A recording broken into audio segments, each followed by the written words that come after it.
March 11th, 2019, Path of Exile announced a new stash tab to be added, the Unique tab. This allows you to store and showcase one copy of every unique in-game. When I read that, I knew what I had to do. I've set off to obtain every unique in-game in the solo self-found game mode, filling the Unique stash tab completely. This shit will take a long ass time and won't be easy, but I'm always down for a grind. I'm Lighty, and this is all for one. Just because today is such a ridiculously straight shot from normal lab for some reason, I'm just gonna rush through it with full keys and just see how long it takes. And it's been 5 minutes and like 20 seconds, so it's gonna be, I'd say, about 6 minutes to get do a full normal lab run on hard difficulty. You at least give me a unique. Shit for the second one. Let's do this one for third. Oh, more keys. This one. Alright, see? Getting some uniques in this one. Currency. Yeah, I mean, that's... For 6 minutes, I could probably just do this for like an hour or two. And it'd be worth it, I'd imagine. I hate organized religion. Okay. My sword hates organized religion. Right, so this is the threshold jewel menu. I have to obtain one of each of these, essentially, for my unique tab. That aside, these are the ones I want the most. It's actually a fine roll, I guess. Fight for survival, increase cold damage, and Frostblade has 15% cold resistance, insane, and increased projectile speed, which makes it go even farther. So I need to get a second one of those fucking things, but for now, I actually can put it somewhere. So after I get that, it's going to go right there, and then the one afterwards will probably go right here, or right there. I will say that at this point of the game, if it is your first playthrough, and whether you're having a hard time or not with the game, this is where it does objectively kick up a notch, is towards the end of Act 5, starting with Act 6. So if you are getting stuck, that's why I suggest just farming the Cathedral, maybe a couple levels over, like 10 levels over even. It'll make a world of a difference, and there's really no way to feel bad because it happens to everyone. You know, sometimes you just gotta overfarm a zone. I'm not gonna show much of the leveling process on other characters. So if you like it or you dislike it, either way, you're not gonna experience a whole lot of it on other characters. It'll mostly be on my main character. Then I'll go over things roughly as such as trees and basic build setup, etc. links, but they're not gonna see, you know, content throughout level Act 1 on every character I'm playing. Alright, put the cradle in the thingy, drop the TP, time to fucking kill Big Dick himself, Katava. Unbuffed, I definitely do a lot less damage. I mean, I don't have any of my charges and I'm supposed to have. Doing like double the fucking damage. That might hit me. And he comes back fully reborn and angry. And then I get zooped and zapped. My res goes from 73, 64, 73, pretty respectable, to 43, 34, 43. Not so good. And now we have access to Lily, and she sells every single gem in the game. So if you ever need gems level 1, that's right, level 1 only. Whoa, that's new. She says detonate mines now? Did not know about that. Doesn't help me at all, but that's just cool though. Alright, first item. Crown of the Pale King? What? You are truly a survivor. Oh, Edge of Madness. Nice. That's a Beyond exclusive. Pretty good, pretty good. Finally the wand. Obliteration, not exclusive but good. I mean, yeah, overall I got one Windscream, Obliteration are good uniques. These I already have pretty much, but Edge of Madness and Crown of the Pale King, well, those are some League exclusives, so that's pretty great so far. So I decided I didn't really want to wait for my second Frostblade jewel, so I ended up just leveling a Fire Trap Saboteur. It didn't take very long to do, and my links were literally just like Fire Trap and a shitty 3 link. All I had to do was get to Act 5, and I got it done, and this is how long it took. Okay, this should be it. Okay. So that took 3 hours and 12 minutes with probably a half hour, 45 minutes of fucking around. And there's my extra fight for survival. So now I have both of those done. Alright, so now we could magically return over here and put those on. And we just need 2 more passives. We got our jewel. Fantastic. So I just banged out all of Act 6 for the most part, and I'm at Brian King. one little trick. It's a cool little trick that I believe is still active. So, and it's a way to, if you have trouble doing the boss fight itself, you could basically bypass the only real mechanic he has. So after you do 25% of damage, he goes in this phase. All the shit hits the fan. You could just drop a TP, leave, come back in, wait, and your immune grace period lasts longer than the actual ability he uses.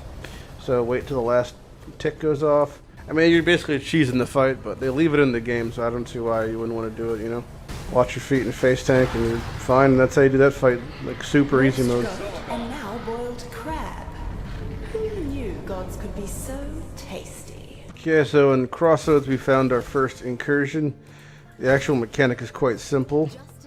Just the application of it is what makes it kind of complicated, and how you utilize it is what makes it even more complicated. So basically, Alva Valai, this lady, is going to show us the path to a conquistador temple. You have 10 incursions, 10 attempts to enter it, upgrade rooms and move shit around, and basically you want to make a path eventually to the end. And then any beneficial areas you want to upgrade to level 3.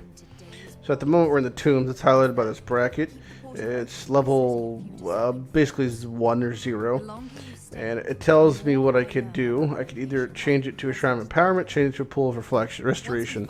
Now you could check on the wiki what those things do, of course, but basically these are both shit, so I don't really give a fuck. More importantly, I want to just progress the shenanigans. So this left store, there's no connection, that's why it's red. There's not one here, there's not one there, but this is the most important one, top left, because that's the one that I don't have access to yet. So I'm going to kill the left guy, which is this dude. Kill this guy, he upgrades to that. Then open that door. And basically, there's no looting. You go in, you want to kill as fast as fucking possible. And you'll see the timer, the top fills up, but it's based off of how fast I'm killing shit. Or I should say everything has like a certain value. So I want to kill him as fast as possible. Alright, so now the upgrade's complete. The next step was open this door. Now that's complete. And now I'd like to just basically full clear everything else. Yep, so I full cleared the entire zone. And then the time ends up. Then just start shitting out loot. So this in itself was a lot of loot. But the main loot comes from just at the very end. Alright, so this is another recipe and lab trial 2 in Act 7. Alright, so we got our first remnant of corruption. These are pretty fucking sweet. So we use these to actually corrupt essences still in their little chrysalis form, and it could either increase what they are or change what they are, so it does a couple things. The only downside is you can't actually leech off these fucking things, so it just makes it a little bit tricky to kill them a lot of times because they're mana and life leeches, but they can still be frozen, etc.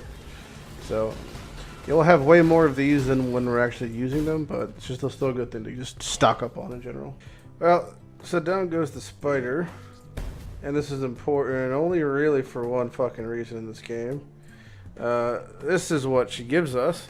Some dang things here. Increased recovery rate if you stop taking dot damage recently. So this is pretty cool with the sword. And recovery rate, it like applies to life regen, chaos res against damage over time. There's like a lot of cool things here. So it's actually one of the better ones. I think for now we're probably going to stick with Brine King just because getting stunned to shit. But it's definitely not a bad one. So one great thing I do, normally I start to like level 6 or Act 6 or Act 7, give or take, is I start to level swaps for my primary attack skill. So for me example, I'm using Frostblaze, right? So I have my weapon swap. When you have things in your weapon swap, they're not actually active, you don't get the stats or anything like that, but they do accrue gem experience. So I just check vendors until I find 3 green, 1 hands on each. And I just toss in these frost blades. I buy the one from Act 1, or not from the Act 6 vendors, because at least they're leveled. So I'll start level 15. So by the time I get to, let's say, level 80, 85, 86, something like that, they'll be level 20. And then you could take a level 20 gem, vendor it with 1 GCP, and it makes the gem from 20 level with 0 quality to level 1 20 quality. You know, rinse, repeat, and then once they're all 20-20, I vow them, hope for them to go up or down to get level 21 Frostblades or level 20-23 Frostblades, something like that. Whatever's more advantageous to the build. I got Leap Slam now literally just for lab. And the cruel lab layout, what the fuck? Click. Isn't that terrible today? There's, what the fuck? 2 Dark Shrines before I even hit Izaro, which is actually pretty nice, so it's a little bit of a buffer there. I doubt I'll even get that Dark Shrine unless I don't get an actual buff. It's Sword Shield, which is a little bit annoying, and Conduits are not great, but you know, it's whatever. Oh, I said I'd foot dodge everything. I just broke my rule. Alright. Blackheart's cool. I'm more interested in Patient Reaper. I'm more interested in Harness the Void. I think for now, Patient Reaper makes the most sense. It makes clearing just the easiest. It'll make me doing Merc Lab a lot easier, so we're going to go with Patient Reaper. So we only got 2 keys. One for doing lab and one for the additional, so hopefully we get some good. First chest. Animate Weapon Jewel. Sure. So it's a new unique, so I'll take it. Chest number 2. Literally trash. Alright. That was not bad, I guess, overall. Active boss fun time has just begun. And that's 1/2 dead. Yep, 1/2 dead. And completely done. On to Act 9 I go. There are very few uniques in Path of Exile that even players who really don't even play, or people who know people who play, might actually know. Now, I know that's a little complicated, but I'm going to say a word, and you're going to tell me the first thing that comes to your mind when you think of Path of Exile. Now, if I say the word white, what comes to mind? Take a second. Let me guess. It's motherfucking tabula rasa. You enter any town, the beginning of any league, you'll see 8 people deep wearing white t-shirts. It's been changed art-wise 3 times throughout history. Now it's finally looking like a Roman toga, and I'm going to get one. I want my own white t-shirt. Tabula rasa comes from the Humility Divination card, most notably dropping from the map channel, along with the Aqueduct and Blood Aqueduct. For me, Blood Aqueduct is a staple farm zone. I can sit there for 20 levels, every single league, without question, on every single character, and I have no problem. I enjoy grinding in Path. That's maybe why the company who made it's called Grinding Gear Games, where you grind for gear in the game. So that's what I'm going to do. I'm going to sit here until I have my tabula rasa. 9 cards deep. Let the shit show begin.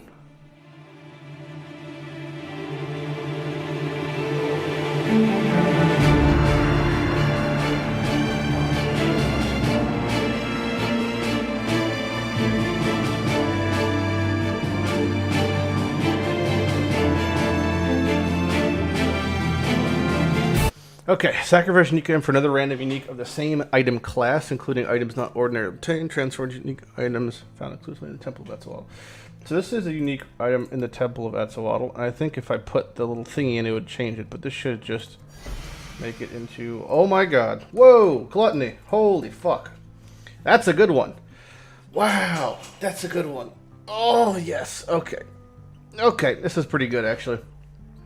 This is pretty good. Oh, I got a text message. So this is actually one of the uniques I wanted to get the most for this build. It does some interesting things. I'd have to pick up a second curse to really utilize it properly, but it gives you Culling Strike, lots of life. Level 30 Approaches Mark, which takes care of all your mana problems if I even have any. Just a really good belt for what it does. So, very excited that I got that, because it's one of the more rare ones to get out of the way, so that's nice. So, I forgot, completely spaced. Oh, alright. It took, I don't know how many runs. This is in the middle of pretty deep in the farm. Level 75 in a level 61 zone for context, but unique strongbox Renegade's Cache. Probably one of the better ones I could have gotten, so this is pretty exciting. It's a warband chest, specifically the Renegade uniques, which I believe is the Chaos ones. So overall, this is going to be fucking spicy. My flasks are down, but that's okay. Yeah, it is them. I think they're just going to instantly die, though. Oh, we got Steppe Nerds. Alright, this is probably one of the better scenarios, too. All the Warband's uniques are map bosses, so I'm not super concerned with actually getting a lot of these, but it's just nice to get them sooner than later. And it rolled, whatever, it doesn't even fucking matter. But, yeah, it's just a good boot. I am now complete with my tabula rasa. 9 out of 9. This is how many fragments I dug up in that time from running Blood Aqueduct a billion times. So I got a couple at Zuri sits there. I'm level 75. The zone is a level 61 zone, so I've been there for quite a long time. So my currency tab looks like. Notable things is pretty much all my scrap currency is quite high. I keep my stacks full in here. 21 chaos, which is almost as many alks as I have. That's weird. Good amount of silver coins still. Maps, I have 30, 40 tier 1s, so good on that. Divination cards past me collecting that. I've finished a Master Artisans and a couple carry-ons. Essences, not much to show for it. 3.2k life. My tooltip in just without anything up is 35k on my frost blades. Let's see what my currency quality is. Whetstones, not surprised. These are probably all going to be shit, and I tend to do nothing with these except for vending them back. Most importantly, bump it out. There's my tabula rasa. So that grind is finally over, and took a very long time on my end. So yeah.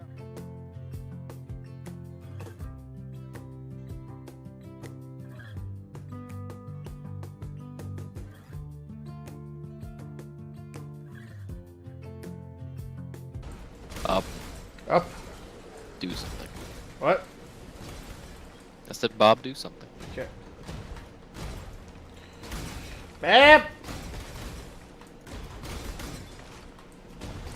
Don't you think that Ash is the character and her reliance on Bob is pushed in the stereotype that women require men in the workplace?